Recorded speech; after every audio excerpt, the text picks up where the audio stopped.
Praise the lord. యేసుక్రీస్తు నామములో మీ అందరికీ నా హృదయపూర్వక వందనాలు తెలియజేస్తున్నాను. దేవుని బిడ్డల ఉదయకాల సమయంలో అన్ని ప్రయత్నాలు చేస్తున్నాను, అన్ని విధాలా పాటుపడుతున్నాను, కష్టపడుతున్నాను, చెమటూరుస్తున్నాను. ఎవరెవరిని సంప్రదించాలో అందరినీ సంప్రదిస్తున్నాను. ఎంతెంత ఖర్చు పెట్టుకోవాలో అంతటిని ఖర్చు పెట్టుకుంటున్నాను. కానీ జీవితంలో వర్ధిల్లటం లేదే, ఆశీర్వాదాలను అనుభవించలేకపోతున్నాను.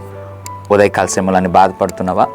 ప్రభు అంటున్నాడు, మానవుడు వర్ధిల్లాలి అని అంటే, నీ వర్ధిల్లాలి అని అంటే ఒక అద్భుతమైన లక్షణం నీలో ఉండాలి. ఏంటి ఆ లక్షణం? సామెతల గ్రంథం 28వ అధ్యాయం 25వ వచనం, యెహోవా యందు నమ్మకముంచువాడు వర్ధిల్లును. ఎంత అద్భుతమైన మాట! యెహోవా యందు నమ్మకం ఉంచితే వర్ధిల్లుతావు. అందరినీ నమ్మావు, ఇప్పటికీ అనుభవించావు, ఎక్కడ నేను వర్ధిల్లలేకపోయాను, మోసపోయానని దేవుడు చెప్తున్నాడు.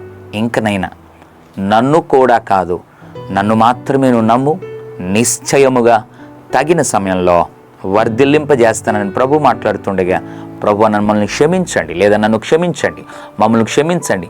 ఇక ముందుకైనా ప్రభు నిన్ను మాత్రమే నమ్మి వర్ధిల్లే వారిగా అన్ని విషయాల్లో కృపచూపనని ప్రార్థించి, నిశ్చయముగా నీవు, నీ కుటుంబం, నీ పరిచర్య, నీ బిడ్డలు తప్పక వర్ధిల్లుతారు.